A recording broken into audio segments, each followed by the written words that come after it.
Buenos días. El día de hoy está con nosotros el doctor Julio Verdegué, que va a hacer un anuncio. El licenciado, secretario de Agricultura y Desarrollo Rural, el licenciado Marcelo Ebrard, que es secretario de Economía, que nos va a platicar de una serie de acciones que estamos tomando para fortalecer el desarrollo económico de México y la producción nacional. Y también está, que ayer ya no le dimos la oportunidad a Miguel para que… Entonces, primero a Julio con este anuncio y después a Marcelo Ebrard, secretario de Economía. Adelante, Julio. Muchas gracias. Muchas gracias, presidenta. Con su permiso, buenos días a todas y a todos. La presidenta me ha indicado informar que vamos a proceder a partir del día 24 de diciembre con los pagos pendientes del programa Producción para el Bienestar, que es uno de los programas de bienestar. Son 176,563 productores y productoras en siete entidades principalmente del país. Chihuahua con 52,000, es la más importante. Sinaloa con casi 37,000, Nayarit 29,500 personas, Tlaxcala casi 21,000, Querétaro 16,700 aproximadamente, Coahuila 10,600, Sonora 5,900 y otros estados, varios, 4,300. En total, ya dije, 176,563 agricultores, agricultoras, con un monto total de 1,482,986,800 pesos, que comenzarán a recibir a través de las tarjetas de bienestar que tienen todas estas personas a contar del día 24 de diciembre. Eso es cuanto, presidente. Gracias. Con permiso.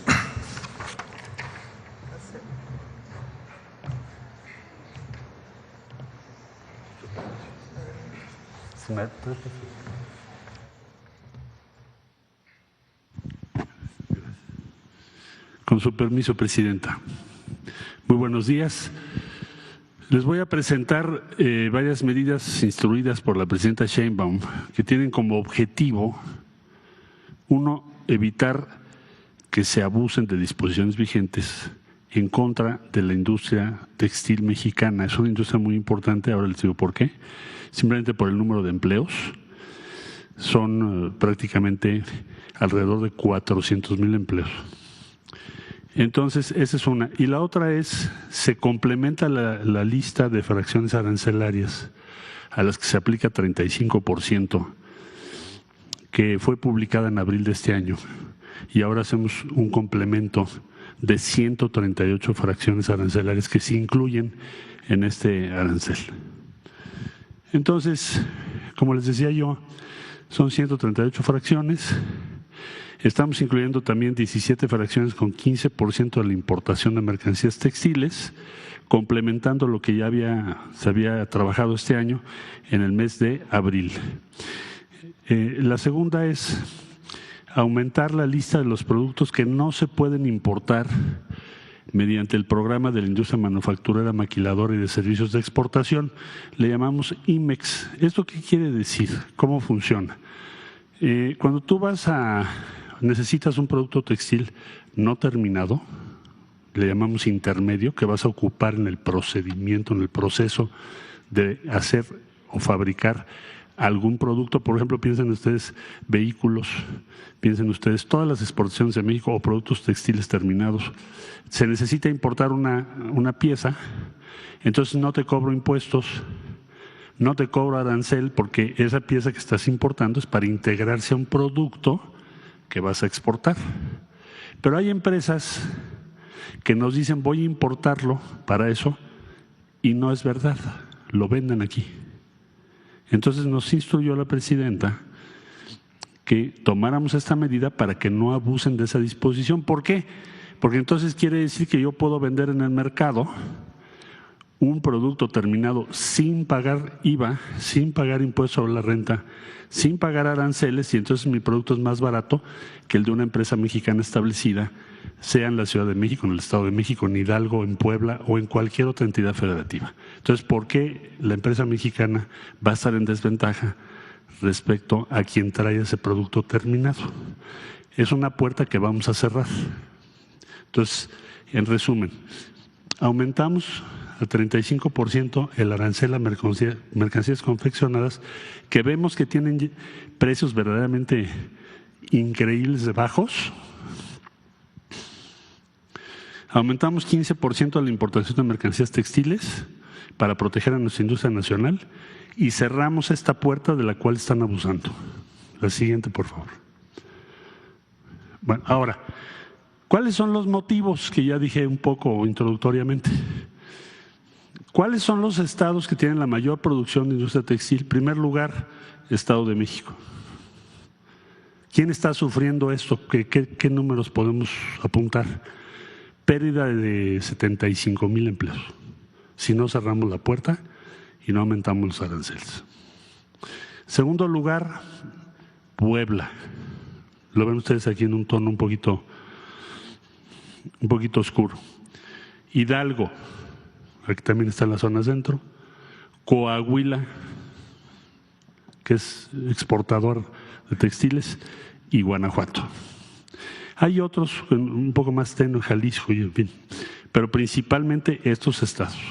En 2024 alcanzamos el nivel más bajo de empleo en la industria textil, por eso se tomaron las medidas de abril que acabo de referir, abril del 24, que ahora se complementan, porque perdimos 79,000 empleos en los últimos años.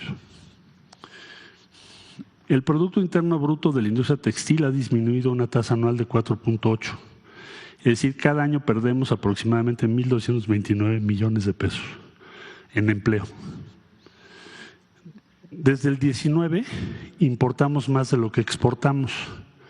En mercancías textiles el incremento fue del 0.8 y de confección el 12.5.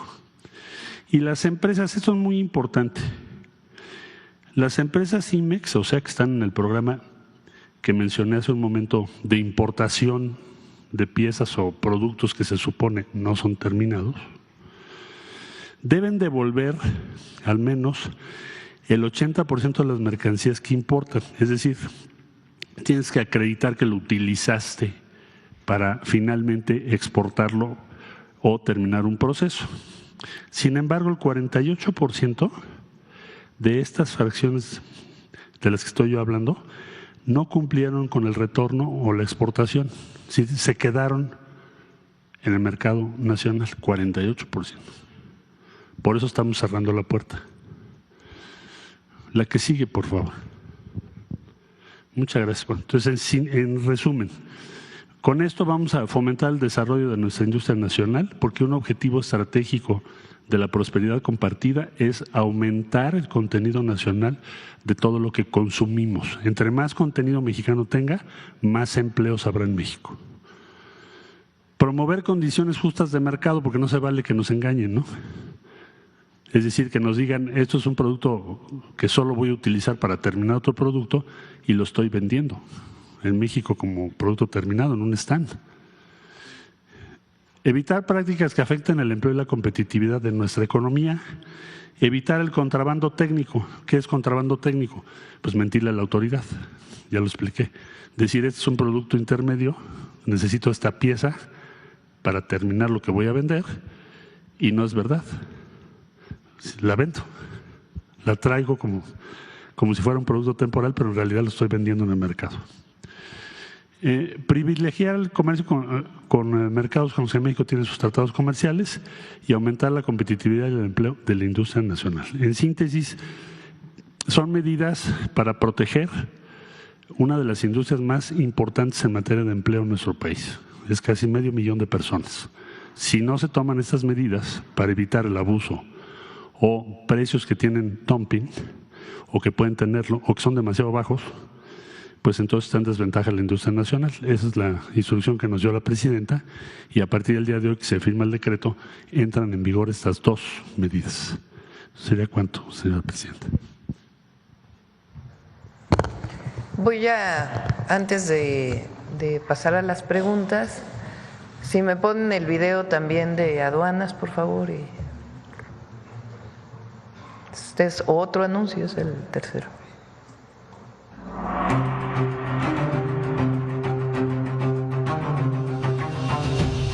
Desde el inicio de la administración de la presidenta Claudia Sheinbaum, el Servicio de Administración Tributaria, SAT, y la Agencia Nacional de Aduanas de México, ANAM, emitieron reglas para abatir el contrabando, la evasión y la elusión fiscal. En dichas reglas, se estableció que los 861 agentes aduanales activos son corresponsables de las importaciones y exportaciones, así como en el pago de las contribuciones, por lo que pueden estar sujetos a diversas sanciones. Pero, ¿quiénes son los agentes aduanales? Son las personas autorizadas por el Estado para realizar los trámites de importación y exportación de mercancías de los contribuyentes ante las aduanas. A través del programa de fiscalización del SAT y de la ANAM, se han detectado 40 agentes aduanales que presentaron irregularidades y omisiones como abusos al efectuar la importación aplicando de manera indebida el beneficio de tasa reducida, abusos en los beneficios de empresas certificadas que no pagan IVA por la importación de mercancías, importación de diversas mercancías que a la entrada al país no pagaron las contribuciones de forma correcta. A la fecha, se han cancelado 7 patentes de agentes aduanales. El SAT y la ANAM reforzarán y profundizarán la estrategia para poner en orden al sistema aduanero mexicano y el programa de fiscalización de agentes aduanales, como ya ha ocurrido en la aplicación de estas estrategias y la modernización de las aduanas de Tijuana, del Aeropuerto Internacional Felipe Ángeles, de Nuevo Laredo y de Manzanillo.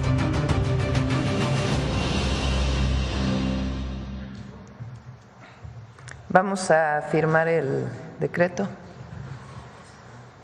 que informó el licenciado Marcelo Ebrard. Acompáñame, Marcelo.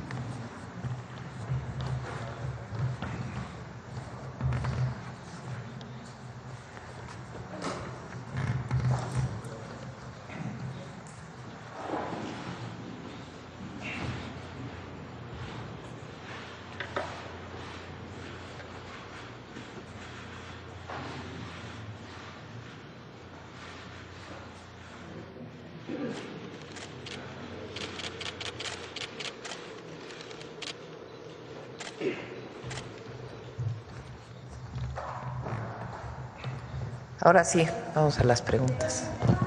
Sobre el tema, a ver aquí. Gracias, presidenta. Karen Ballesteros, de Canal 11.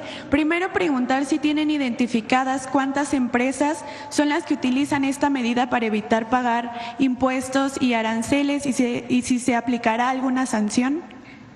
Marcelo, ¿quieres? Sí.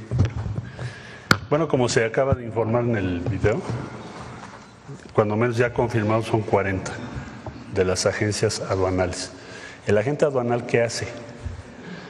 El agente aduanal pues hace una serie de funciones sumamente relevantes porque pues tiene que establecer que efectivamente son productos de acuerdo a la ley que se pueden importar sin impuestos, tienen derecho a. Entonces, una vez que se detectó esto, la instrucción de la presidenta Sheinbaum fue trabajar con el sistema de administración tributaria, con la agencia de aduanas, y ya tenemos ubicadas cuáles son las que usan esto. ¿Qué sanción procede? Bueno, en primera instancia, el retiro de la patente. Ya se retiraron 7, como se informó ahorita. Pero esto sigue, ¿no? Entonces ya están ubicadas y veremos qué otras responsabilidades se derivan. Ya están las autoridades investigando esto. También, pues, para fomentar la industria textil, ¿responden estas acciones contra la piratería que se están realizando en el país? Es parte de, porque en este caso le llamamos un contrabando técnico, es decir, tú en tu pedimento engañas a la autoridad, dices esto es temporal Evidentemente la autoridad no puede, ni aquí ni en ningún país del mundo, verificar todas. Lo haces al azar, se verifica entre el 7%, es el promedio mundial. Entonces, por eso la patente, la licencia y patente de un agente aduanal tiene tanto valor, porque le estás delegando una confiabilidad, está dando en alguna medida fe de que es cierto que esa es una importación temporal. ¿Por qué se les va a retirar su patente y las autoridades pues van a actuar en consecuencia? Pues porque están engañando a la autoridad. Entonces esa puerta se está cerrando. Otra cosa es la piratería, que eso es la introducción de mercancías que no cumplen con las reglas de propiedad industrial de México. Y por eso se tomaron esos operativos. Todo esto tiene como fin último que se respete y que haya condiciones igualitarias, justas, de competencia para las empresas mexicanas establecidas, porque si no están en desventaja. ¿Estos aranceles se aplicarían también a empresas chinas como Temu, Shein, que son muy populares? Bueno, no, esa es otra cosa. Esos son aranceles a fracciones específicas y no tienen dirigido a un país, sino la mercancía. Pueden ser diferentes países. ¿Y cuál es el valor total de la operación de limpieza que se ha realizado contra la piratería china? Bueno, estamos dando un reporte al día. Ayer acaba de ser en Saltillo y pues lo que tenemos es el número de piezas. El número de piezas ya vamos a llegar a 2 millones. Ok, gracias. Presidenta, en otro tema… También se puso condiciones a estas empresas que venden pues, distintos productos, pero entre otros productos textiles, los que uno compra de manera electrónica porque no estaban pagando prácticamente nada. Entonces también ahí hay una revisión. En otro tema, conocer los detalles de la reunión que tuvo ayer con Keith Creel, el presidente de esta empresa canadiense ferroviaria. ¿Cuáles son los acuerdos a los que se llegaron? ¿Qué proyectos se tienen en puerta?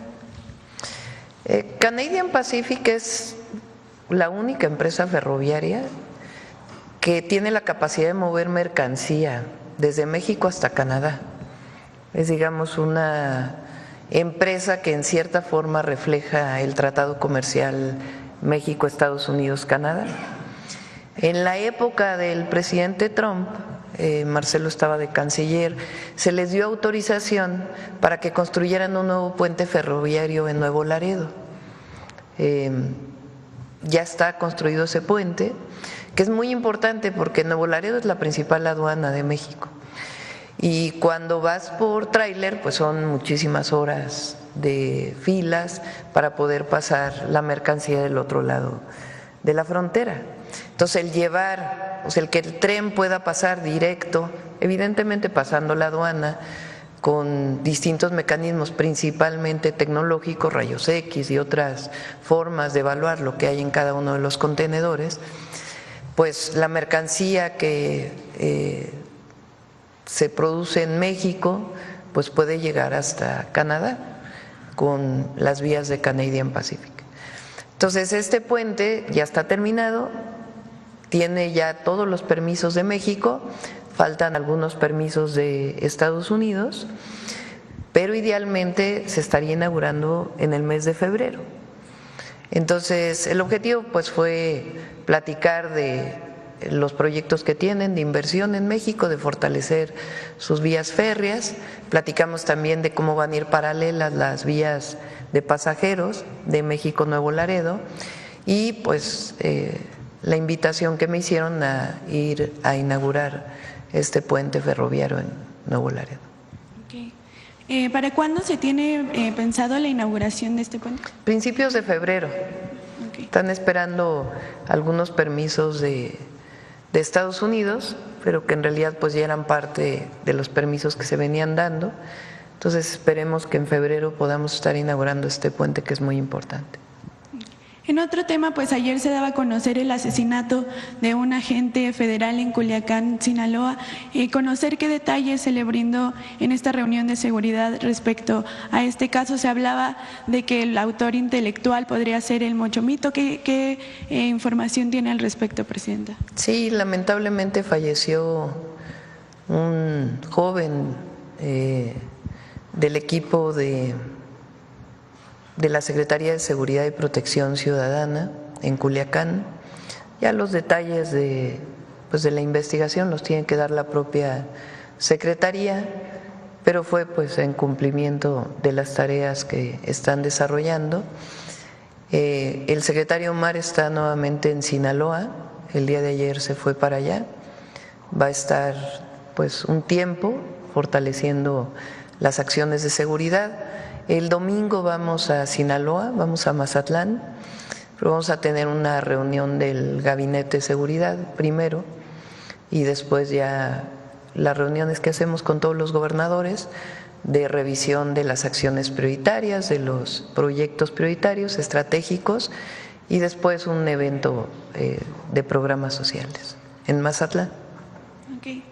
En otro tema, pues hoy El País publica una encuesta de ENCOL en la que reporta que pues a más de 2 meses y medio de iniciada su gestión, el 76% de la población pues aprueba este mandato.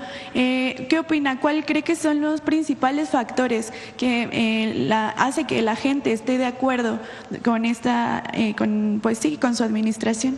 A ver, ponla ya que lo mencionaste. El anterior y luego esta. Son 2. ¿Abajo viene más? No, es que hay una primero en donde viene mujer, hombre. ¿Cómo está la aprobación? Bueno, mencionamos esta. Es un equipo de trabajo, eso es importante.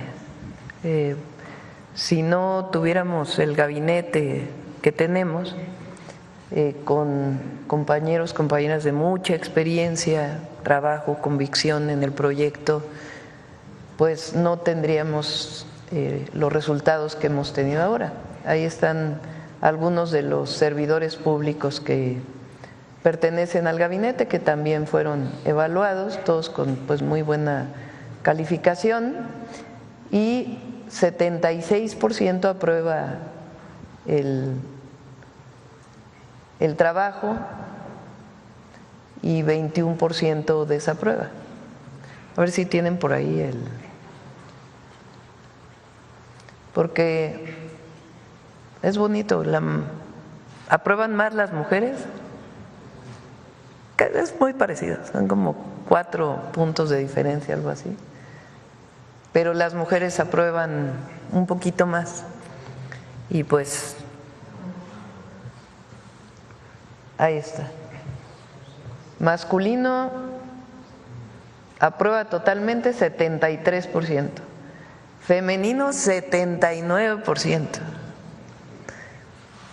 Quiere decir que las mujeres en efecto saben que llegamos todas, las mujeres, a la presidencia. Morena 98%, bueno, PAN era de esperarse, pero de los otros partidos pues también es mayor la aprobación y tiene que ver con mantenernos en el proyecto, no zigzaguear, no dar marcha atrás a lo que nos comprometimos en campaña, al proyecto de la Cuarta Transformación, ya que pues diario estamos informando y dando resultados. Y el año que entra pues ya va a ser todavía más, porque ya vamos a dar los nuevos programas de bienestar y las obras estratégicas pues también van a dar inicio. Entonces, pues muchas gracias por este apoyo y al mismo tiempo un compromiso para seguir trabajando. Por último, ayer también se daba a conocer estos casos de corrupción en el Infonavit, en el que pues varias empresas se favorecieron durante el gobierno de Enrique Peña Nieto, pero también hablar de estas empresas que se favorecieron durante los gobiernos panistas como Homex, Urbi, Casas Geo, incluso esta última empresa, el SAT le condonó impuestos en más de 3,000 millones de pesos y hoy el hijo del dueño de Casas Geo, Carlos Orbañanos, años pues es alcalde de Coajimalpa por el PAN. ¿Qué decir acerca de estos esquemas de corrupción en el que se beneficiaron grandes empresas y no las y los trabajadores con estas viviendas? Gracias. El Infonavit y por eso estamos cambiando la ley, por la estructura y además por quienes en su momento hicieron negocios con recursos de los trabajadores y de las trabajadoras, por la estructura, nunca había sido prácticamente auditado, porque como ellos dicen que son fondos privados, por ser fondos de las y los trabajadores, me refiero a las representaciones que no son gubernamentales y en su momento algunas representaciones gubernamentales pues no permitieron que hubiera auditorías. Entonces, esta investigación que alguna ya venía de la administración anterior y ahora que está haciendo Octavio Romero, pues va a derivar en seguir informando lo que se está encontrando y las demandas penales, si es necesario, que tengamos que presentar. Algunas de ellas, como fueron hace tiempo, pues hay que ver si todavía hay espacio para su denuncia. Si no están, pues ya pasó el tiempo para poderla presentar, pero de todas maneras es muy importante que públicamente se conozca. Pues era un negocio privado en todos esos periodos. Y ahí participaban también las representaciones empresariales y de los trabajadores. Entonces, vamos a seguir denunciando y ahí donde haya espacio todavía, pues denunciar administrativa y penalmente.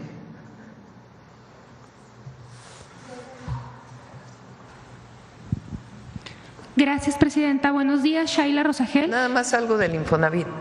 Porque lo que estamos haciendo es proteger el ahorro de las y los trabajadores, contrario a lo que está diciendo la oposición, de que quiere haber una apropiación de los fondos. No, todo lo contrario, se van a proteger los fondos de las y los trabajadores y vamos a construir vivienda social de manera transparente para que el Infonavit cumpla con su función, que es el acceso a la vivienda. Buenos días, Shaila Rosagel, corresponsal de Grupo Gili, El Imparcial de Sonora, La Crónica de Mexicali y Frontera de Tijuana. Presidenta, sobre su gira de fin de semana, pues estará en Sonora. Me gustaría preguntarle cuáles van a ser los temas prioritarios que va a haber con el gobernador Durazo. Me imagino que antes del evento con los yaquis. Y bueno, número 2, pues va a inaugurar la Universidad de los Yaquis ahí en Bicam. ¿Qué otros proyectos quedarían pendientes con ellos, con la tribu yaqui? Sería todo. Mañana vamos a Chihuahua, también es muy emotivo lo que vamos a hacer. Por primera vez se le van a dar tierras a los rarámuris. Es algo en la Sierra Tarahumara, es algo parte del plan de justicia que inició con el presidente López Obrador. Y vamos, como parte de ya las acciones del segundo constitucional, a entregar como propiedad a los pueblos indígenas. Entonces son 2 entregas de tierra, restituirles sus derechos de propiedad y a darle continuidad al plan de justicia. De ahí vamos a Juárez. El sábado en la mañana, en Ciudad Juárez, vamos a inaugurar el hospital, aquel hospital que quedó abandonado, que ya no le dio tiempo al presidente López Obrador de inaugurarlo, lo vamos a inaugurar nosotros y ahí vamos a hacer un anuncio muy importante de lo que me comprometí, que son la construcción de centros, les llamamos ahora educativos y de cuidado infantil, lo que eran las guarderías o las estancias infantiles, que se pervirtió el nombre por el negocio provocado por Calderón, que llegó a la tragedia de la guardería ABC. Ahora vamos a construir con el IMSS, desde el IMSS y también con los empresarios principalmente de la maquila o exportadores, centros de educación y cuidado infantil como parte del sistema de cuidados, lo vamos a anunciar en Juárez.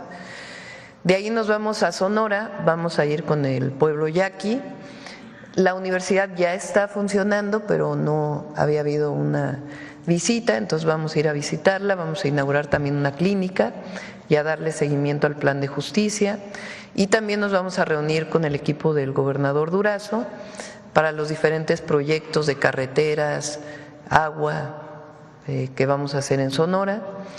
Y el domingo vamos a Mazatlán a tener esta reunión de seguridad con el gabinete del gobernador y después un evento público.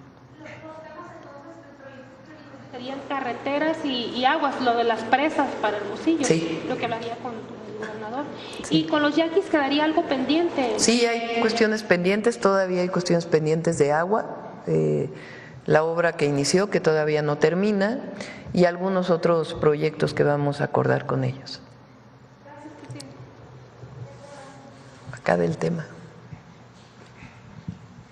Gracias, presidenta. Janet Galindo, de Grupo Transmedia La Chispa. Bueno, primero, a nivel economía, ¿cómo va a cerrar este año? ¿Qué es lo que se está haciendo también para blindar todos los programas sociales? Bueno, el blindaje de los programas sociales tiene que ver con las reformas constitucionales que ya fueron aprobadas, es decir, todos los programas de bienestar que hizo el presidente López Obrador son constitucionales. Falta todavía Jóvenes Construyendo el Futuro y todos los demás ya son constitucionales. Entonces, esa es la primera garantía, que están en la Constitución. Y la segunda es que en el presupuesto de egresos de la Federación está contemplado todo el recurso para los programas. También está contemplado en el presupuesto de egresos los 3 nuevos programas sociales. El programa de mujeres de 63 y 64, después nos vamos a ir a 60-62. El de jóvenes o adolescentes, la beca universal para adolescentes de secundaria, que también está garantizada, y el programa Salud Casa por Casa, que también está garantizado. Entonces, los programas están garantizados por la Constitución y porque hay el presupuesto para que el próximo año se puedan destinar. Como dijimos, son cerca de 800,000 millones de pesos el próximo año en programas de bienestar, que hoy muchos de ellos ya son derechos sociales del pueblo de México. Segundo, las obras de infraestructura. Entonces, hay obras de infraestructura en agua potable que se anunciaron cuando firmamos el acuerdo y que ya vamos a informarlas aquí también y le vamos a dar seguimiento. Obras estratégicas, las obras de los distritos de riego para hacer más eficiente el riego agrícola y también las obras de infraestructura de conectividad, los trenes, vamos a iniciar con el México-Querétaro, de ahí a Irapuato, el Coahuila-Saltillo-Monterrey como parte del México-Nuevo Laredo, y carreteras, obras carreteras, además caminos artesanales, que vamos a continuar con los proyectos de caminos artesanales. Entonces hay cerca de casi la misma cantidad que de los programas sociales en proyectos de infraestructura, en inversión pública. Y después está la inversión privada. La inversión privada, pues quien encabeza todos estos esfuerzos es Marcelo desde la Secretaría de Economía. Él ha estado trabajando, ahora le doy la palabra, en el portafolio de inversiones que viene el próximo año, que es muy importante, y también en lo que llamamos el Plan México, que tiene que ver, entre otras cosas, con lo que se anuncia hoy, en fortalecer la producción nacional de distintos bienes y servicios, para fortalecer lo que se hace en nuestro país y disminuir las importaciones. Entonces, cierra bien el año con empleo récord, con inversiones muy importantes, y el próximo año pues también vienen inversiones muy importantes. No sé si quieres platicar algunas de ellas, Marcelo.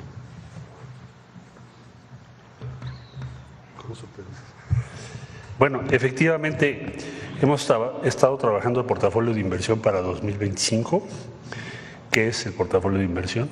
Es, desde luego, tener todas las inversiones públicas, infraestructura, etc., en su dimensión regional, porque hay, como ustedes saben, 10 corredores del bienestar. Entonces tenemos que saber en dónde estamos haciendo qué en el territorio. Y el esfuerzo con iniciativa privada es tener también las principales inversiones privadas para que hagamos sinergia entre unos y otros. Si eso no lo tienes disponible, es muy difícil ser eficaz o ser oportuno para facilitar las inversiones. Entonces hemos estado trabajando con muy diversas asociaciones. Por ejemplo, si ustedes me preguntan ahorita qué va a hacer la industria automotriz, cuál es la carta de navegación para el año entrante, como hemos estado trabajando en esto, ya tenemos muy claramente identificadas cuáles son las inversiones específicas, no solo generales, agregadas, sino en qué se traducen. Muchos son proveedores, autopartes, nuevos procesos, cómo acercamos a México la producción de baterías para los vehículos eléctricos, por ejemplo. Entonces, todo eso, semiconductores, el año que entra tendremos en México muy probablemente la primera planta propiedad mexicana produciendo semiconductores ya para la industria automotriz, entre otras cadenas productivas. Entonces, todo esto en detalle es lo que denominamos portafolio de inversión. Y luego nos preguntamos, ¿qué se necesita para que esas inversiones tengan éxito? Entonces, ahí ya identificamos si es agua, si en esa zona hay agua o no hay agua, ya identificamos si tienen la toma de energía eléctrica, ya identificamos qué necesitan en cuanto a… Nos reunimos con educación pública, por ejemplo, para ver educación media superior y técnica, qué tan pertinente es lo que estamos haciendo respecto a esas inversiones, para facilitarle a los jóvenes pues, que tengan mejores empleos, ¿verdad? Entonces, es todo un esfuerzo para lograr ese propósito, facilitar la inversión y por lo tanto mejores empleos y crecimiento en las regiones del país. Le llamamos portafolio 2025 porque te metes una laptop, bueno, la presidenta iba a tener todo en un solo plano de qué estamos haciendo todos, iniciativa privada y todas las áreas del gobierno, incluyendo gobiernos estatales. Hemos tenido muchas reuniones con los secretarios de Desarrollo Económico, porque son los que están en los estados, nos han ayudado mucho, y también a nivel municipal, para que unifiquemos las políticas, por ejemplo, con los parques industriales, pues que cumplan las normas municipales y así sucesivamente. Entonces, eso es el portafolio de inversión vinculado al Plan México. ¿Qué es el Plan México? La Carta de Navegación de México de la presidenta Sheinbaum y de la economía mexicana para lograr la prosperidad compartida y sortear las aguas procelosas que pueda haber los próximos años. Carta de navegación. Eso es lo que tenemos y es lo que estamos trabajando todo el gabinete. Así nos lo pidió la presidenta. Gracias, secretario. Claro que nos falta, de veras, la inversión en generación eléctrica, la inversión de Pemex, la inversión para la producción de particularmente frijol y otros productos. Entonces, hay muy claro cuál es el camino para el próximo año. Que iniciará perfecto el siguiente año. Muchos ya iniciaron, muchos ya iniciaron. Por ejemplo, la planta de producción de semilla de frijol, no sé si quieras informarlo, Julio. Okay. Gracias, presidenta. Hace unas semanas la presidenta estuvo en Zacatecas, en lo que era la antigua planta de la Productora Nacional de Semillas, que ni siquiera se privatizó, simplemente se desmanteló y se abandonó.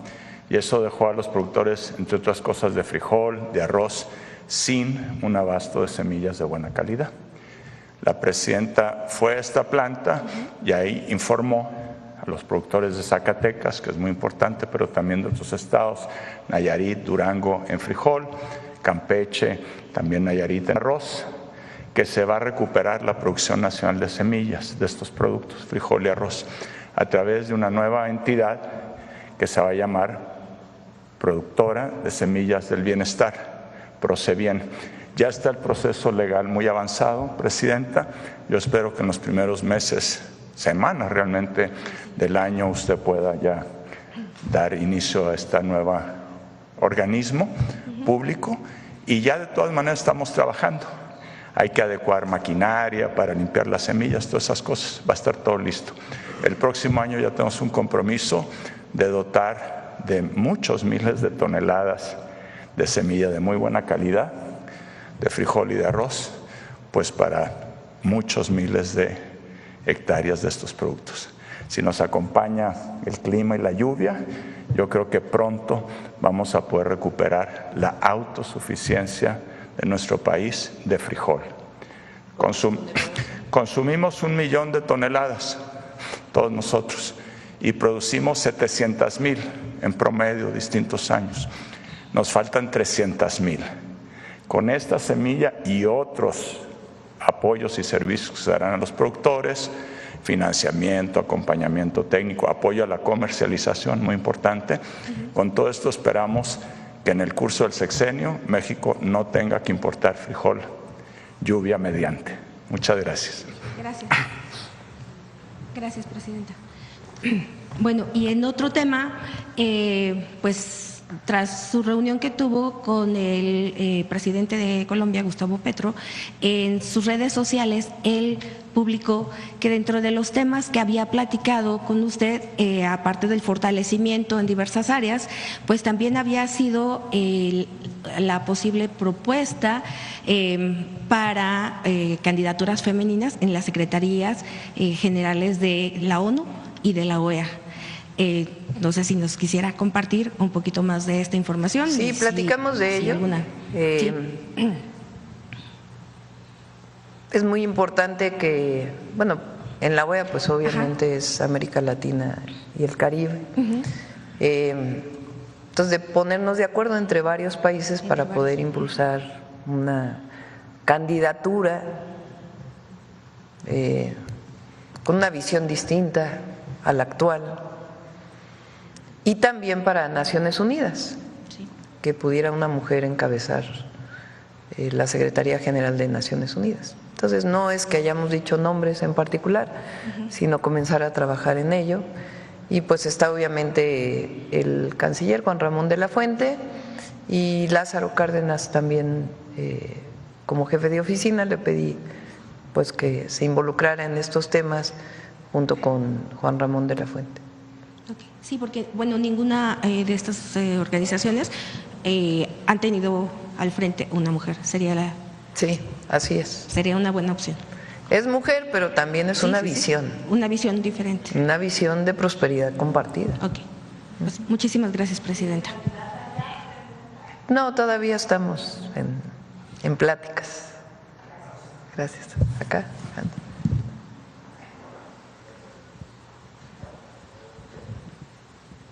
Buenos días, presidenta. Hans Salazar, de Noticiero en Redes. A propósito de todos estos datos, también se han revelado en un balance preliminar de la CEPAL, reconoce el avance de la lucha contra la pobreza en este 2024 y pues resaltan los programas sociales y el aumento a los salarios mínimos.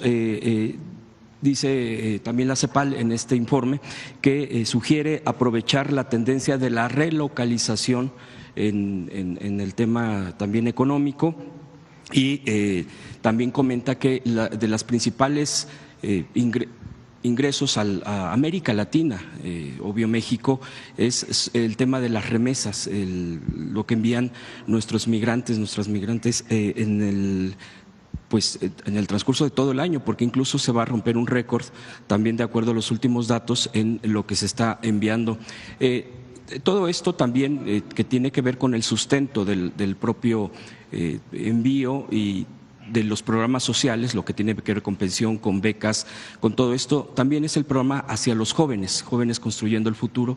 Bueno, que creo que va a haber ahí una adecuación del nombre, pero en el fondo es el apoyo a los jóvenes que desarrollan sus capacidades laborales, aprenden en diversas empresas. ¿Cómo se podría aprovechar también esto de la relocalización? Y preguntar también, presidenta, en este contexto, ¿cómo ve tanto el balance de la CEPAL como el programa de los jóvenes? ¿Hay hay varios comentarios que nos han hecho llegar, muchos de ellos, incluso de lugares de centros de trabajo, que se abrió un periodo muy corto, entiendo yo que es por el fin de año, y que muchos no se pudieron apuntar, registrar, incluso centros de trabajo que también están interesados en continuar con este programa. Preguntarle, Presidenta, si habrá una información al respecto de este programa para el próximo año, cómo se estará ampliando en todo el país, cuál será esto y cómo se podría aprovechar en la parte económica, porque México tiene un potencial de jóvenes impresionante. Jóvenes Construyendo el Futuro abrió sus inscripciones, digamos. Se cierran, pero eso no quiere decir que se cierran para todo el año. En febrero, si mal no me equivoco, con lo que pasó ya no se pueden inscribir el próximo año, tanto empleadores como jóvenes que quieren incorporarse al programa. Entonces, vamos a pedirle a Marat que informe, que les dé la información para que la puedan tener, porque a lo largo de todo el año sigue abierto el espacio para que se puedan inscribir. Jóvenes Construyendo el Futuro, pues es un gran programa porque no solamente incorpora a las y a los jóvenes al empleo, sino que permite, sobre todo a pequeñas empresas, comercios, que puedan incorporar a un joven que va a recibir su primer salario por parte del gobierno a través de este programa y después… Entonces le beneficia a la pequeña empresa y después hay una incorporación de más del 50% de estos jóvenes ahí a donde iniciaron su trabajo. Entonces, pues es un impulso también a la economía. Jóvenes Construyendo el Futuro continúa, tiene metas muy importantes y la parte de la reforma constitucional también se va a dar. Es nada más un ajuste ahí que es importante hacerlo.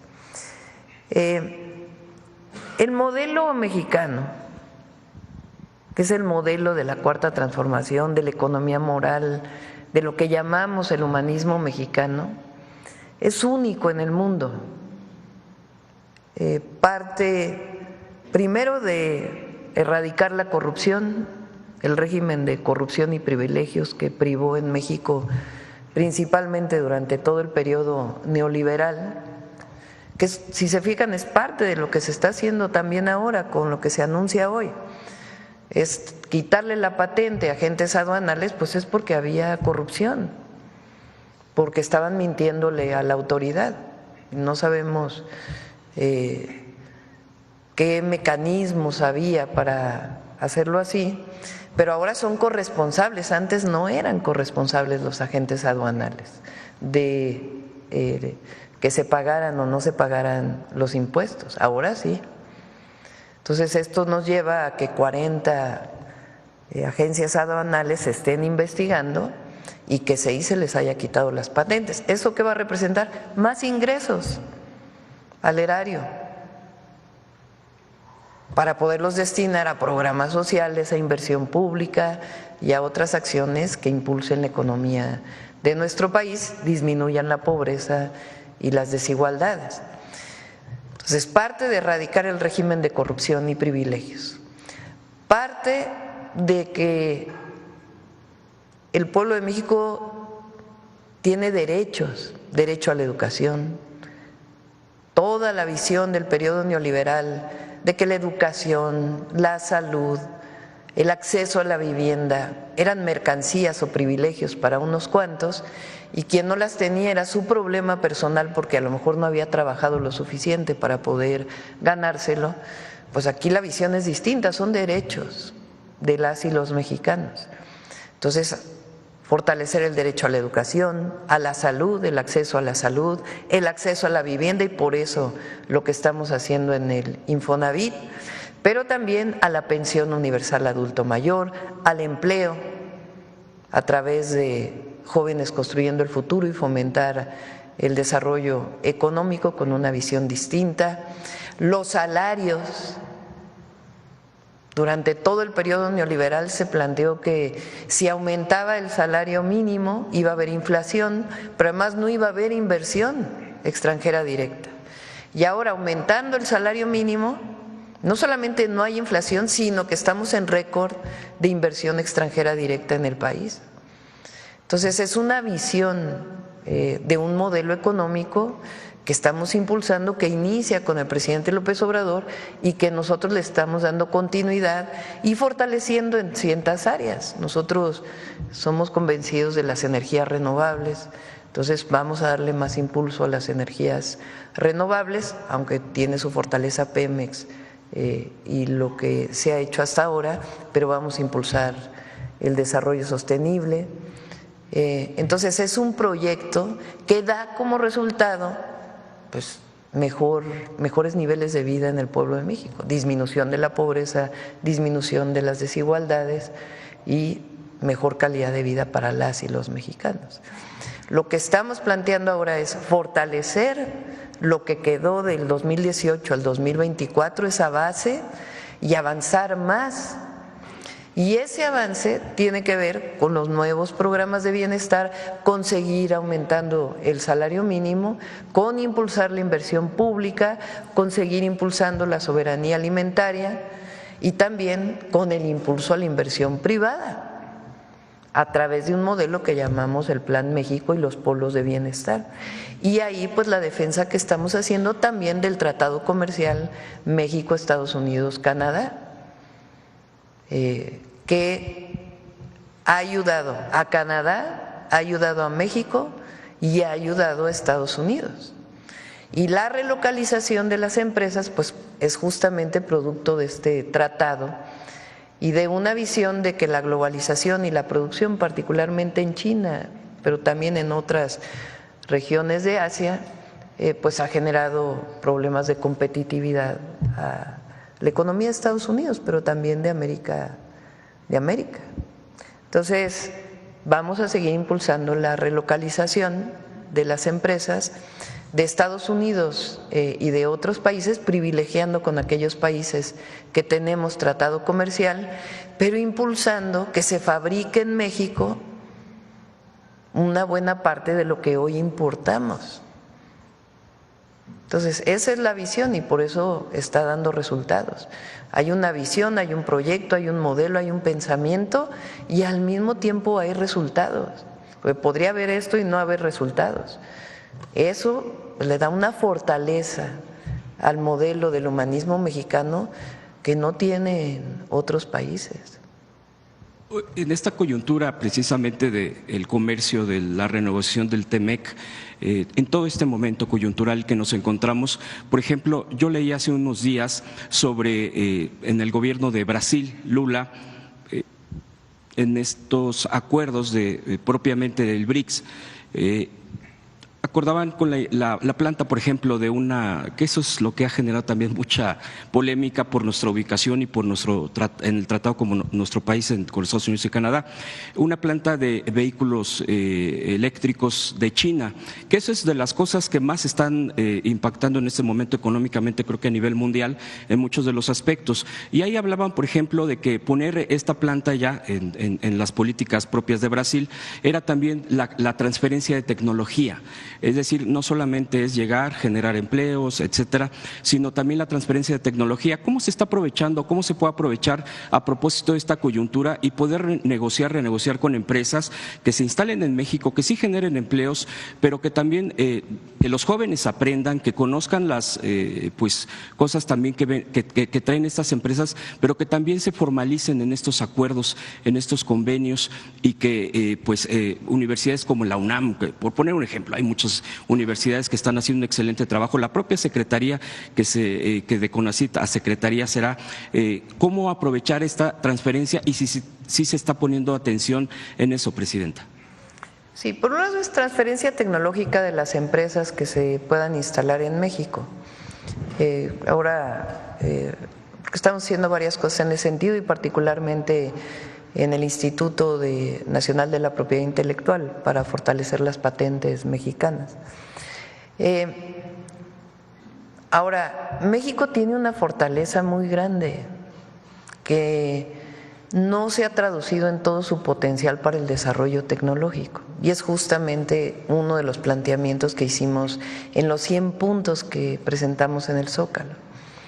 Entonces, estamos trabajando lo vamos a ir presentando poco a poco en el próximo año, pero uno de los proyectos es el auto mexicano, que está sobre todo en el segmento de los autos pequeños, autos compactos, que se han desarrollado en otros países y que nosotros queremos que ese sea el modelo o los modelos del auto mexicano que están en este segmento de auto compacto, de mini autos, en algunos lugares le llaman. Entonces ahí estamos ya juntando a un equipo muy importante del Tecnológico Nacional de México, del Instituto Politécnico Nacional, con un coordinador del proyecto que se vincula con Secretaría de Ciencia, Tecnología e Innovación y también con la Secretaría de Economía, que nos permita pues tener el diseño propio, que se fabrique la mayor parte en México poco a poco y poder tener un modelo especial para la economía para las y los mexicanos. Está el otro proyecto que es de semiconductores. En México hay instituciones educativas de muy alto nivel, el CINVESTAB, por ejemplo, bueno, la UNAM, el POLI, etcétera, el INAOE, que es un instituto de investigación de CONACYT, que tienen desarrollos muy grandes en semiconductores. Entonces estamos planteando el desarrollo de un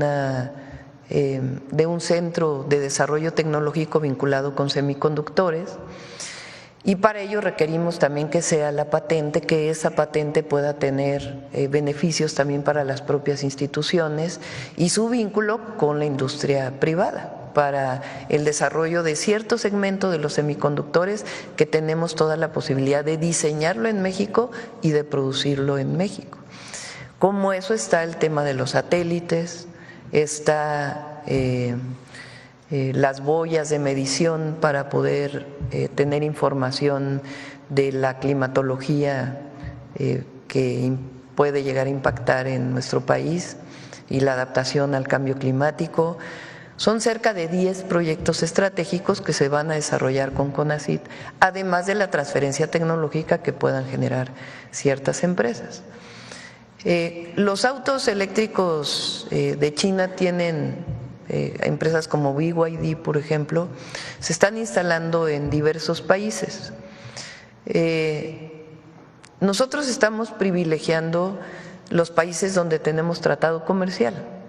Sí hay empresas de origen chino en México. Ahora hay muchas empresas que tienen fondos estadounidenses que en realidad se instalaron en China, pero que tienen también la idea de poder invertir en México. No sé si quieras comentar sobre esto, Marcelo, de las inversiones en el país.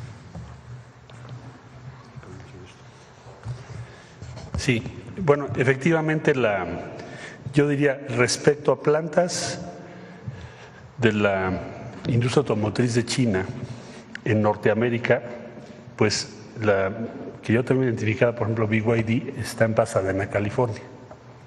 Hoy tienen del orden de 1,000 ya trabajadores, producen principalmente camiones y autobuses para el mercado. ¿Por qué lo pusieron en Pasadena, California? Porque las normas de California son muy estrictas respecto al tema ambiental y de hecho tomaron decisiones de que ya no van a permitir la venta de vehículos a combustión. Ya para el 2035 vamos a tener una situación así en California. Entonces por eso se instalaron ahí. Este tema sobre todo en los últimos meses, se ha politizado mucho en función de un estudio de una empresa en Estados Unidos que señalaba que México estaba siendo el lugar en el que estábamos haciendo la producción dentro del Tratado de Libre Comercio. Esto es falso por dos razones. Primera, muy breve, no podemos exportar nada que no cumpla las reglas de origen. Las reglas de origen te obligan a que el 70% de tu vehículo sea hecho en Norteamérica. Entonces es evidentemente falso el argumento. Además de que no tenemos ninguna planta todavía. Y el segundo argumento que se manejaba es que nosotros estamos promoviendo la inversión de muchísimos productos de muchas plantas provenientes de China para eludir el tratado, que también es falso, porque sí hay inversión, pero siempre en las exportaciones mexicanas se observa la regla de origen. ¿Por qué se hace esto? Porque hay un objetivo, justificar aranceles contra México. Es toda la razón. Ahora bien, regresando a lo que tú decías, pues hay una gran competencia en el mundo. En México está presente también la industria automotriz china con vehículos como los que ya conocemos, pero también les daría un dato. La marca principal fabricante de vehículos que importa desde China a México es General Motors, no BYD. Es más o menos el 40% del total de los vehículos que se importan a México. Eso tampoco lo dicen en sus comentarios. ¿Por qué? Me preguntarás tú. ¿Por qué razón? Bueno, pues porque General Motors tiene una joint venture en China, que es el segundo mercado del mundo, ya va a ser el primero en industria automotriz. Tiene una joint venture con una empresa en China para producir vehículos que venden en China. Y una parte de esos vehículos los traen a México para venderlos en México, no en Estados Unidos. Entonces, simple y llanamente, el 40% viene de esa planta, de esas importaciones que provienen de China. Entonces, está muy exagerado el tema por lo que hace México en los últimos comentarios que hemos visto, porque tiene un objetivo: justificar aranceles que de otra manera no van a tener ninguna justificación, u otras medidas comerciales. Ahora, mientras cumplan las normas que México tiene establecidos, pues nosotros vamos a seguir permitiendo que vengan vehículos, por ejemplo, de Tailandia, de Kia. Es otra fuente de importación importante. Tienen derecho, además hay un cupo establecido. Cupo quiere decir que si tú produces vehículos puedes importar un cierto número. Entonces, pues esa es la posición que nosotros tenemos y seguiremos adelante en esa misma línea. Y por último, Presidenta, sí, si me permite, el tema de la violencia de género, de todo esto que se genera en las redes sociales, me ha llamado la atención últimamente. No es reciente, obvio, esto se ha dado ya de tiempo atrás, que han vuelto a remeter, obvio, no voy a describirlo porque es hasta de mal gusto, el tema, por ejemplo, contra la Secretaría de la Mujer, contra la secretaria Citlali. Esto ya no se había dado, porque, bueno, pues el tema fue senadora, ahora tiene un cargo que por cierto, ha habido trabajo interesante, de hecho se ha difundido aquí, pero la pregunta sería, este tema, digo, más allá de quiénes y el tipo de términos y de imágenes que son verdaderamente pues indescriptibles, ¿para qué? Contra ella, y yo me preguntaba, y es la secretaria de la Mujer, es la que está teniendo y enfrentando precisamente esas violencias, ¿no?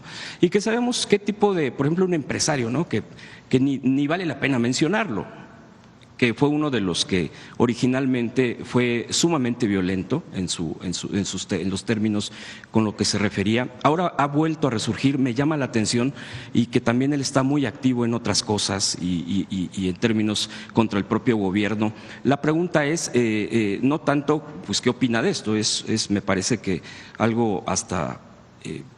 pues que se va a opinar frente a la violencia hacia las mujeres, hacia la propia secretaria de la Mujer, sino cómo también ver esta situación de las redes sociales, en donde se generan muchas violencias, en donde este es un ejemplo nada más, pero hay otro tipo de cosas que también han permeado en la sociedad y que y que siguen teniendo, pues, impactos muy negativos. Ya se ha llegado a comentar, ¿no?, este tema de la regulación de las propias plataformas que proveen las redes sociodigitales, como se le menciona oficialmente, pero bueno, hay un debate donde dicen no hay que regular eso es de otra manera, etcétera. ¿Cuál es su postura de usted frente a este tipo de cosas?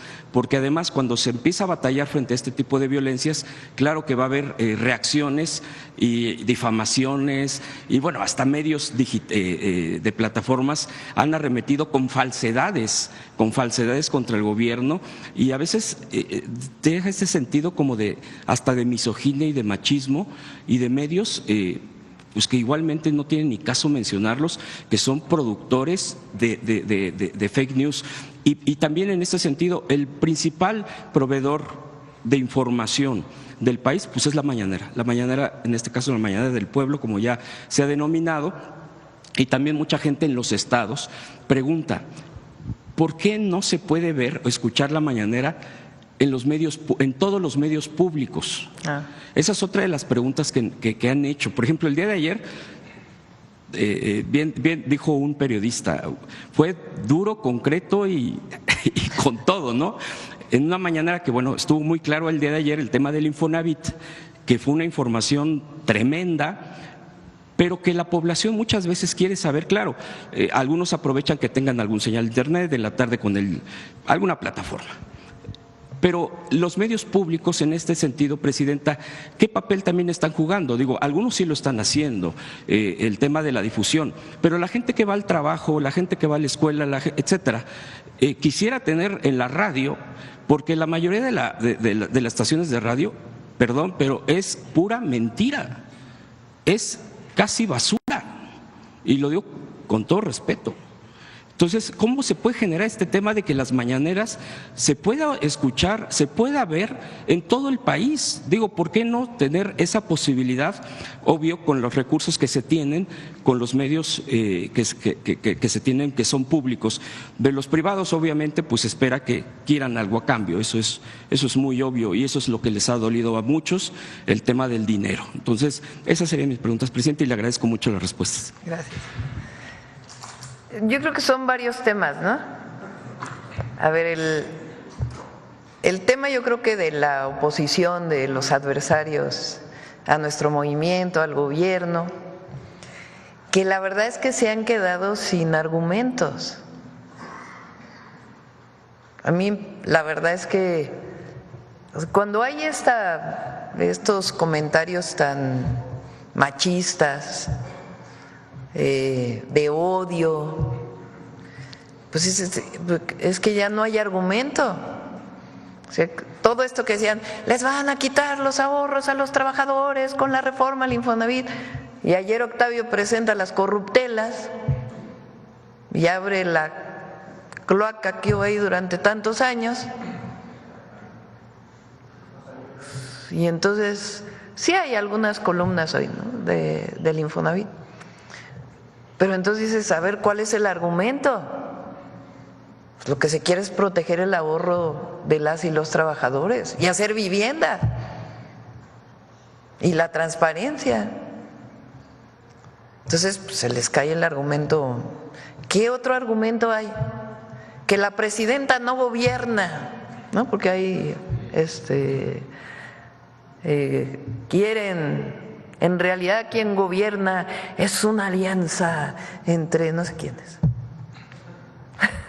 Pues ¿qué argumento es ese? No tiene sustento, es puro chisme, y un machismo así, pero absolutamente revelador de quiénes son, ¿no? Que el pleito a Dan Augusto Monreal, no, bueno, hacen un escándalo porque no tienen argumentos políticos de proyecto, no hay ideas, no hay nada. Entonces lo que hay es un ataque permanente, lleno de bots además, de mucho dinero, porque nosotros hacemos análisis ahí, Paulina los hace de bots, sobre todo de la red X. Entonces, a ver, que viene la crítica, 80% de bots, bueno, pues, ¿qué caso tiene ni siquiera hacerle caso? Entonces, es que son, por ejemplo, sale una tendencia Infonavit antes de ayer, ¿no? Porque ayer pues ya cambió, porque como salió la información de la corrupción, pues entonces era Infonavit.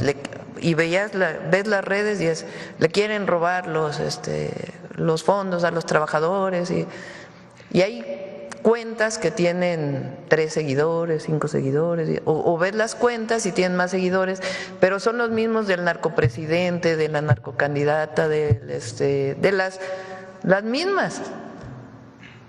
Entonces, con que hagas un pequeño análisis te das cuenta que en realidad no hay tal oposición o tal vicio, sino que en realidad pues son comprados para generar una tendencia en una red que además, por cierto, pues cada vez tiene menos fuerza.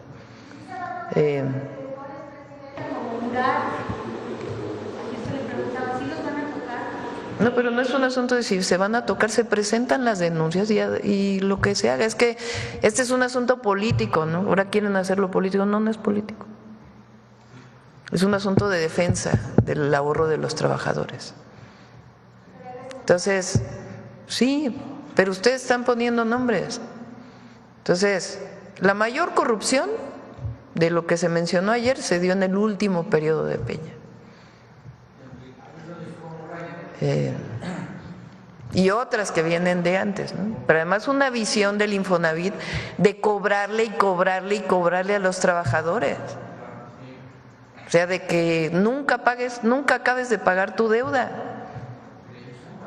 a través de créditos de años y años y años de pago o desalojos porque no se podía pagar la vivienda.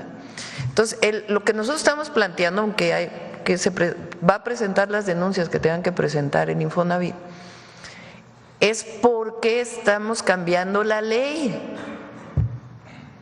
La ley se está cambiando para que el director general del Infonavit pueda tener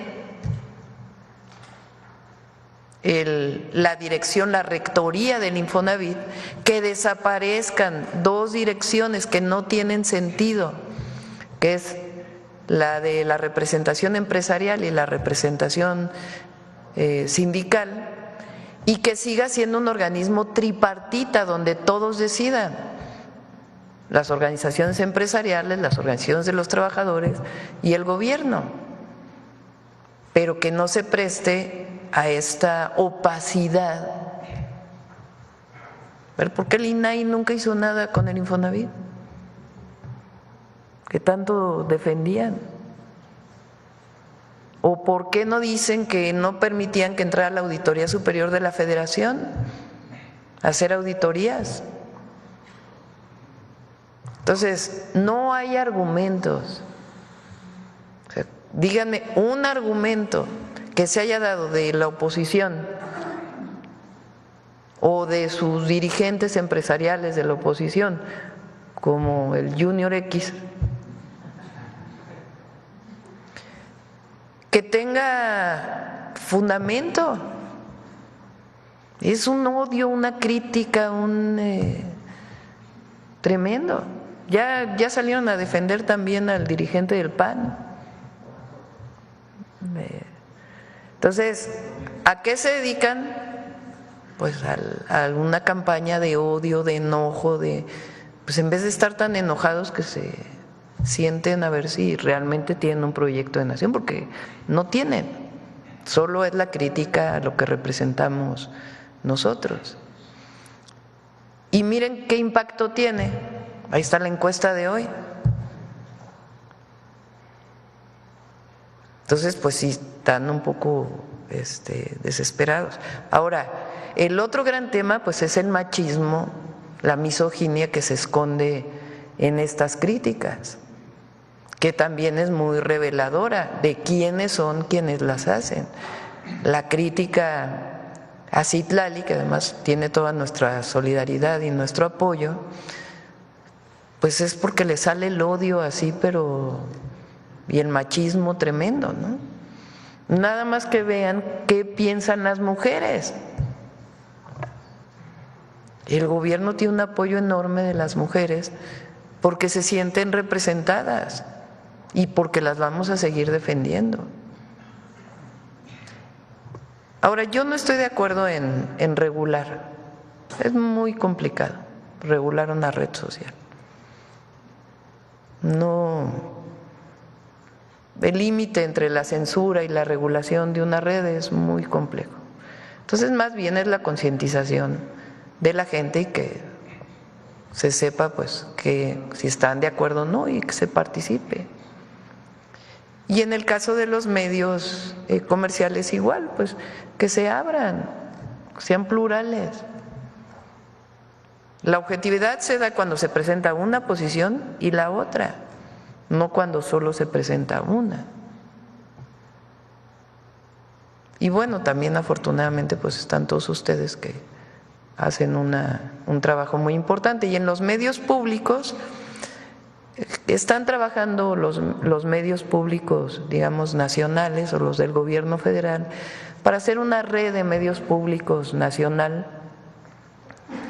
que permita también juntar recursos para poder fortalecer los noticieros, fortalecer, o sea, la parte informativa, la parte de debate y también la parte de producción, que también tiene que tener una visión distinta. Están pensando en producir series, producir documentales, principalmente sobre la historia de México. Entonces sí, se están buscando coordinar en una red de medios públicos y también pues darle continuidad a lo que se hizo aquí el día que hicieron el Congreso de Medios Alternativos, ¿no? Que pueda seguir floreciendo en México, ¿no? La difusión de las mañaneras pues ya depende también de, tampoco queremos nosotros que se imponga algo, ¿no? Entonces en esta red de medios públicos pues ya tomarán su definición, porque es muy distinto un medio gubernamental a un medio público. El público pues tiene una participación diversa, entonces sí se difunde contenido que hace el gobierno, pero tiene que tener también una visión de radio pública que también pueda darle voz a mucha gente, sobre todo la que no tiene voz. ¿La radio del Poli transmite la conferencia todos los días? Sí, el Canal 11, pero muchos medios, decía Hans, locales, porque la mayoría de los estados tiene un sistema público, tienen radio, tienen televisión, las universidades también. Entonces es importante que se haga una red de medios públicos que puedan tener información distinta también a la de los medios comerciales, que se difundan otras cosas que normalmente no se difunden, pero que no acaben siendo medios gubernamentales solamente de difusión de lo que hace el gobierno, ¿no? Sino que den voz a quienes no tienen voz en nuestro país. Ya fue doblemente Sonora y luego vamos a ir a Sonora, ya está doblemente representado Sonora el día de hoy en la mañanera. Gracias, presidenta. Demián Duarte de Sonora Power. Pasado mañana vamos a Sonora. Sí, bueno, empezando por ahí, bueno, va a ser un honor de veras recibirla en nuestro estado en su primera visita oficial ya como presidenta de la República. Pues en Sonora usted tiene muchos seguidores, tiene mucha admiración también por su trayectoria y por lo que representa. La verdad es que vamos a estar ahí muy atentos a los resultados de su visita. Justamente en este contexto, presidenta, quería yo comentarle un par de datos muy relevantes que han estado circulando en mi estado. Este asunto de que por el bien de todos, primero los pobres, cobra mucho sentido con estos resultados, porque en Sonora se reinstaló lo que llamamos la movilidad social. Mire, los últimos resultados que presentó el Coneval hablan de que en mi estado 246,000 personas salieron de la condición de pobreza. Es una reducción muy importante de 8 puntos respecto al 29% que había de personas en Sonora en pobreza, ahora es el 21%.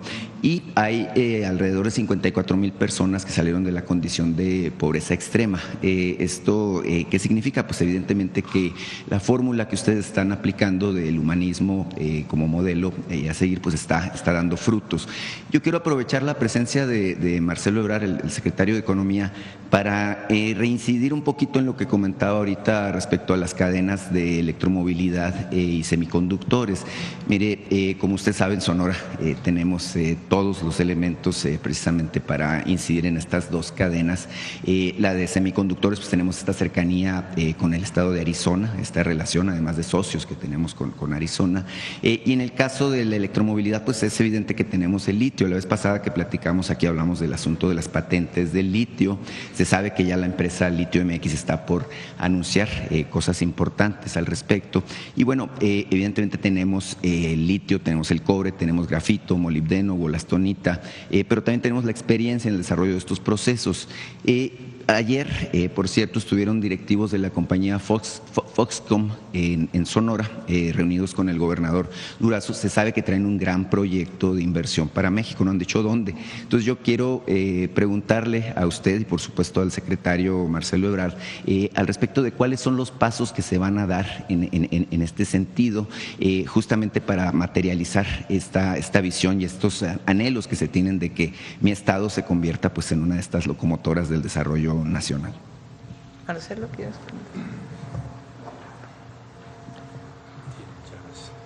Con su permiso. Bueno, yo diría brevemente, la instrucción que tenemos es de consolidar el Plan Sonora. ¿Y esto en qué se traduce específicamente? Primero, Sonora es de los estados más avanzados en sus acuerdos con la Universidad de Arizona, que es como el epicentro de la estrategia norteamericana y de Estados Unidos en particular, para hacer un clúster de semiconductores. Entonces hay un avance considerable. Yo diría que de los 4 entidades federativas que empezaron a trabajar ya hace algún tiempo con este clúster, pues es la que lleva más avance. Nosotros, ¿qué tenemos que hacer? Facilitar que esto tome más velocidad, tengamos pronto estas inversiones.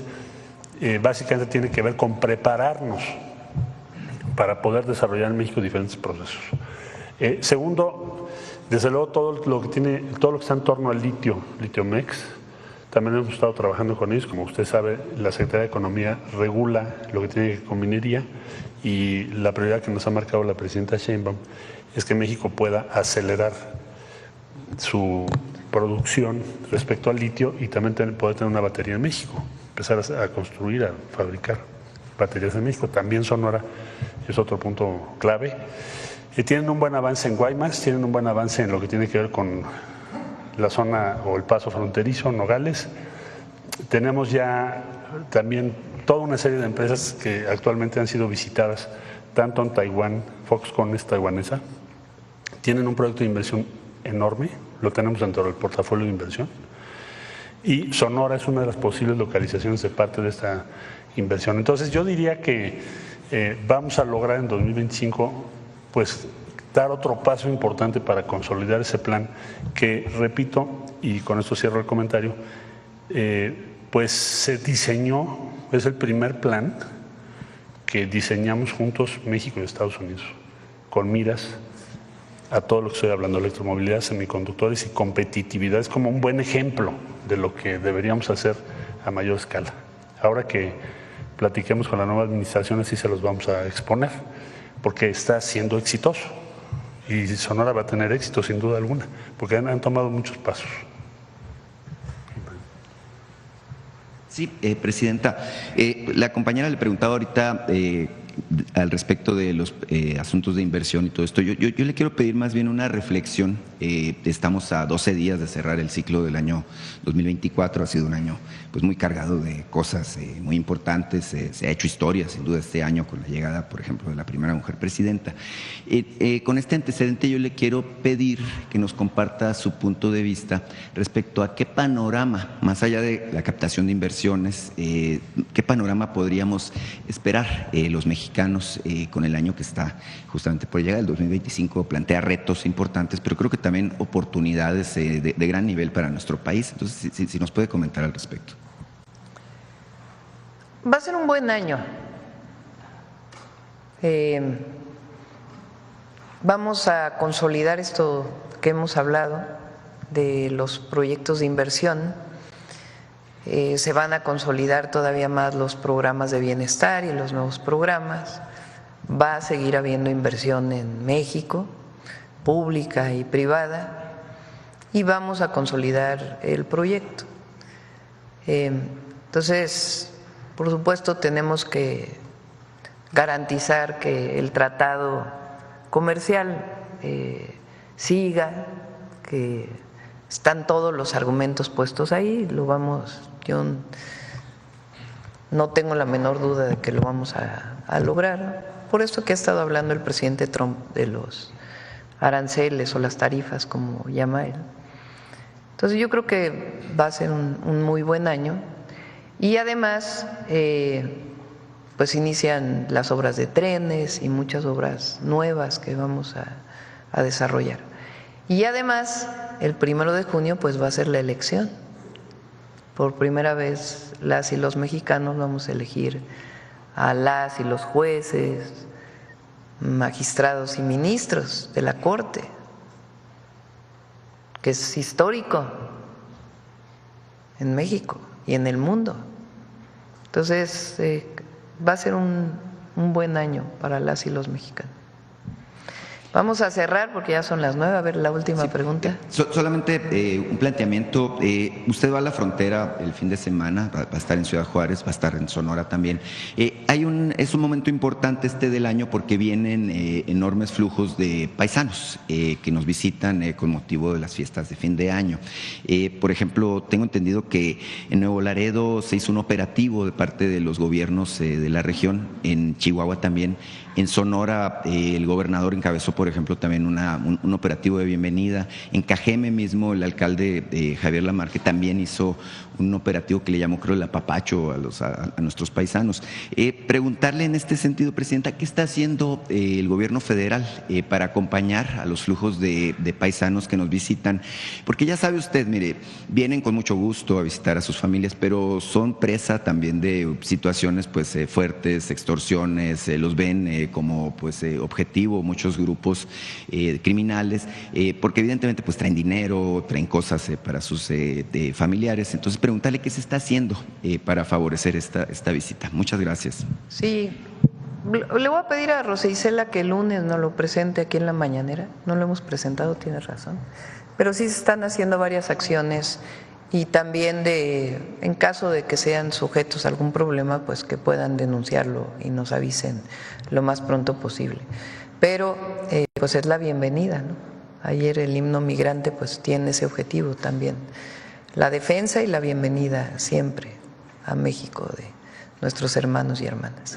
Bueno, vamos a cerrar. Viene detector de mentiras, que ayer no lo presentamos, y después Mujeres en la Historia. Adelante. Con su permiso, Presidenta. Buenos días a todas y todos. La última semana, ya se ha mencionado, han surgido diversas campañas en medios de comunicación y redes sociales de mentiras y tergiversaciones para desacreditar la reforma a la ley del Instituto del Fondo Nacional de la Vivienda para los Trabajadores, el Infonavit. ¿Por qué atacar con mentiras a una reforma que permitirá que el Infonavit vuelva a construir vivienda social y digna a bajo costo para las y los trabajadores? Ya el director del Infonavit, el ingeniero Octavio Romero Oropeza, nos dio unas pistas y vale la pena seguirlas. ¿Por qué mentir contra una reforma que amplía los beneficios para los derechohabientes del Infonavit? Veamos el video del detector de mentiras de esta semana.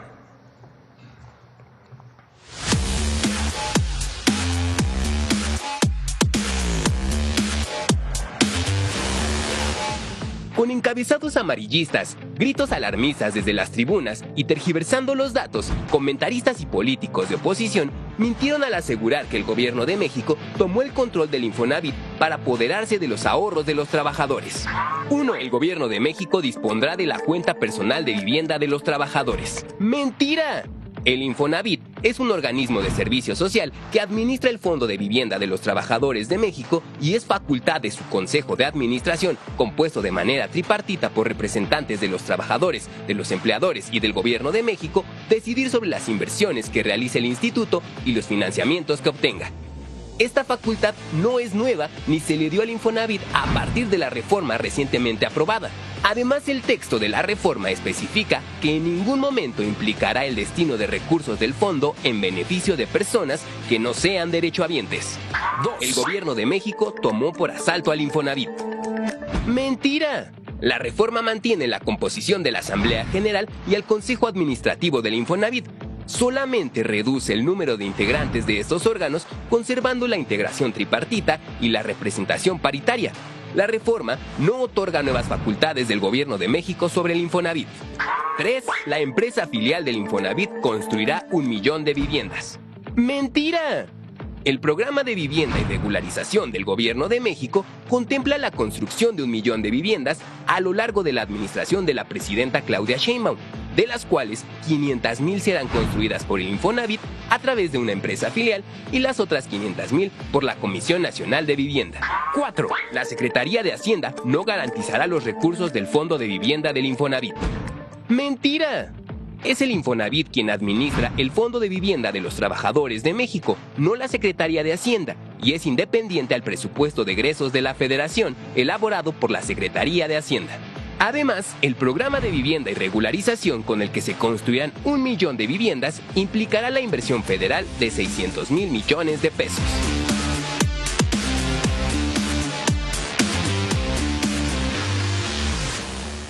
Muchas gracias y hasta la próxima semana, Presidenta. En la última parte, cuando se habla de Hacienda, que es importante, como el Infonavit da créditos, tiene la misma normatividad que un banco. Entonces, su normatividad tiene que cumplir con la Comisión Nacional Bancaria de Valores. Eso va a permanecer, eso no va a cambiar. Hay otra parte que tiene que ver con la construcción de viviendas, pues que tiene que tener también su visión. Entonces sí es importante porque también se han estado diciendo esas mentiras. Y ahora sí, mujeres en la historia. Permiso, presidente.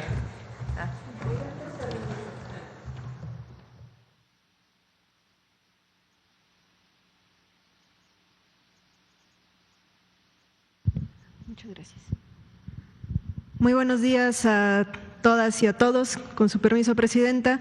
Vamos a iniciar el día de hoy con una imagen que presentamos cuando inició la sección de Mujeres en la Historia en las Mañaneras del Pueblo. Yo les presentaba esta imagen de Josefa Ortiz Telles Girón, donde hace referencia que Hidalgo fue el cerebro de la idea de la emancipación y la corregidora, el corazón de la misma idea. Hablábamos en aquella oportunidad que teníamos que empezar a eliminar estos estereotipos y vínculos con los que se ligaba la participación de las mujeres. Frecuentemente relacionamos a Josefa Ortiz como la esposa del corregidor, ¿no? Todavía hacemos énfasis mucho en el de Domínguez, y lo importante es recuperar en estas mujeres su participación, su agencia, sus decisiones, sus convicciones, y es por ello que el día de hoy queremos dedicar la cápsula a Josefa Ortiz Telles Girón para reconocer qué hizo en el proceso independentista, porque creo que la vinculamos a aquellos famosos zapatazos, ¿no? Esos 3 momentos en los que ella avisa que la conspiración ha sido descubierta, pero sale en libertad hasta 1817, es decir, que se mantuvo activa. Algo también que es muy importante destacar es la edad que tenía Josefa Ortiz de Domínguez para este momento. 37 años cuando se incorpora al proceso de la insurgencia, 44 cuando queda en libertad. Conozcamos un poco más sobre Josefa Ortiz Telles Girón. María Josefa Crescencia Ortiz Telles Girón fue una mujer de convicciones propias que luchó por forjar una nación justa, libre e igualitaria. Nació el 19 de abril de 1773 en una familia criolla y quedó huérfana muy joven. Estudió en el Colegio de las Vizcaínas, una de las pocas instituciones enfocadas en la instrucción de mujeres. En 1793 contrajo matrimonio con el abogado Miguel Domínguez, con quien tuvo 14 hijos. En 1802, Miguel Domínguez fue nombrado corregidor de Querétaro. Allí, Josefa se ganó la simpatía de la comunidad criolla, de los indios y de los mestizos mediante obras de caridad y protección a favor de los pobres y los desvalidos, de las viudas y de los huérfanos. La invasión napoleónica a España en 1808 provocó una crisis política que alcanzó al continente americano. En Nueva España comenzaron a formarse grupos de criollos que querían la autonomía, rechazaban el mal gobierno y exigían el respeto a la soberanía del pueblo. En Querétaro, Josefa Ortiz organizó en su casa veladas literarias, cuyo verdadero objetivo era construir un plan de insurrección. A ellas concurrieron personajes como el párroco Miguel Hidalgo, los capitanes de milicias Ignacio Allende y Juan Aldama, los hermanos Epigmenio y Emeterio González. Josefa no solo ofreció el espacio para realizar las reuniones, también participó activamente informando cualquier noticia y haciendo llegar de manera segura comunicados y correos entre los conjurados. Descubierta la conspiración, Josefa lo informó a Allende, quien se encontraba en San Miguel el Grande. Ella fue aprehendida el 15 de septiembre, al mismo tiempo que estaba por iniciar en el pueblo de Dolores, Guanajuato, la lucha encabezada por Miguel Hidalgo. Josefa pronto fue liberada y continuó en contacto con los insurrectos, brindando apoyo a la causa. Sin embargo, las autoridades sabían de su simpatía con la insurgencia, por lo que, acusada de sediciosa, fue aprehendida nuevamente en 1813, con su última hija en brazos y trasladada al convento de Santa Teresa, en la Ciudad de México. Durante su reclusión, escribió al virrey: Ignoro cuáles sean mis delitos que han merecido semejante castigo. Yo estoy bien segura de que serán los que hayan forjado mis enemigos, enemigos de la paz. Estuvo recluida hasta junio de 1817. Tras la consumación de la independencia y el ascenso de Agustín de Iturbide como emperador de México, Josefa rechazó formar parte de la corte imperial, por considerar que contradecía sus principios. Una vez instaurada la República, doña Josefa mantuvo cercanía con los principales actores políticos y rechazó recibir alguna recompensa por su papel en la lucha por la independencia. Josefa Ortiz, forjadora de una conciencia libertaria contra la opresión, a favor de la formación de un gobierno representativo y justo, murió el 2 de marzo de 1829. Así es, una mujer congruente hasta el final de sus días. Y hablando acerca de lo que se decía de ella, me gustaría compartir brevemente. En 1811, cuando se